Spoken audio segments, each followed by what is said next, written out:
We are so excited to be expanding our services into Rolling Meadows in the northwest suburbs.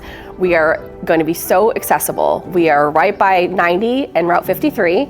We are looking to be in this location because there's such a need for services, especially for addiction services, for the Medicaid population, which we'll be serving for the first time.